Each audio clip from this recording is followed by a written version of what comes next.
नमस्कार दोस्तों, सरकारी नियम यूट्यूब चैनल पर आपका स्वागत है।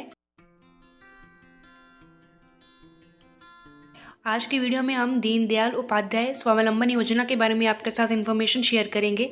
सो वीडियो के अंत तक बने रहना। अगर आपने चैनल को सब्सक्राइब नहीं किया है तो चैनल को सब्सक्राइब कर लीजिए। तो बिना देरी करते वीडियो को स्टार्ट करते हैं।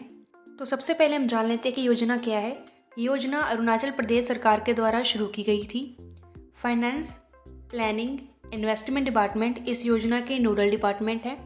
इस योजना के तहत राज्य सरकार स्टार्टअप लोन पर सब्सिडी के रूप में फाइनेंशियल मदद प्रदान करेगी। इस योजना का उद्देश्य युवाओं को एंटरप्रेन्योरशिप सेटअप करने के लिए लो कॉस्ट कैपिटल प्राप्त करने के लिए प्रोत्साहित करना है। इस योजना के बेनिफिट्स क्या क्या हैं?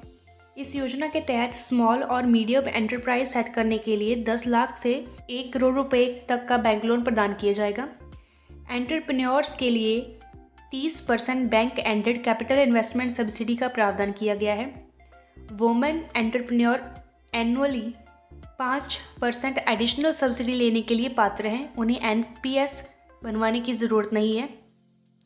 इस योजना के तहत food processing unit, traditional textile, small scale manufacturing unit, services centre, diagnostic centre, eco tourism को कवर किया जाएगा। आवेदक को प्रोजेक्ट कॉस्ट में 10% से 30% कंट्रीब्यूशन के रूप में योगदान करना होगा।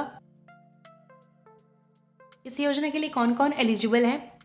आवेदक अरुणाचल प्रदेश का निवासी होना चाहिए। आवेदक किसी भी बैंक का डिफॉल्टर नहीं होना चाहिए। एम्प्लॉयड यूथ के पास टूरिज्म एंड हॉस्पिटैलिटी या आईटीआई में डिग्री या डिप्लोमा होना चाहिए।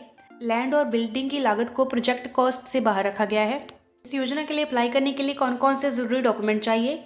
Aadhaar card, voter card, driving licence, PAN card, मालिक के वर्तमान बैंक रोल से सिग्नेचर आइडेंटिटी, निवास प्रमाण पत्र, electricity bill, telephone bill, property tax receipt, business address का प्रूफ, कास्ट सर्टिफिकेट। उसके बाद इस योजना के लिए अप्लाई कैसे कर सकते हैं? अप्लाई करने के लिए आवेदक को stand up India scheme portal पर रजिस्ट्रेशन करनी होगी। रजिस्ट्रेशन करने के बाद आवेदक को एलिजिबल एक्टिविटीज़ पर एक डिटेल प्रोजेक्ट तैयार करना होगा। फिर आवेदक को इस योजना के लिए अप्लाई करने के लिए एप्लीकेशन फॉर्म लेना होगा। फिर उस फॉर्म में आवेदक को अपनी सारी जानकारी भरनी होगी। साथ में जो जो ज़रूरी डॉक्यूमेंट्स हैं वो अटैच करने होंगे।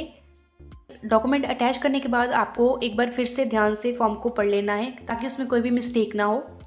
उसके बाद आपको ये फॉर्म को सबमिट कर देना है। सबमिट करने के बाद आपके फॉर्म को वेरीफाई किया जाएगा। वेरिफिकेशन के दौरान आपकी डिटेल को सही पाया जाने पर आपको इस योजना से लाभ मिलना शुरू हो जाएगा।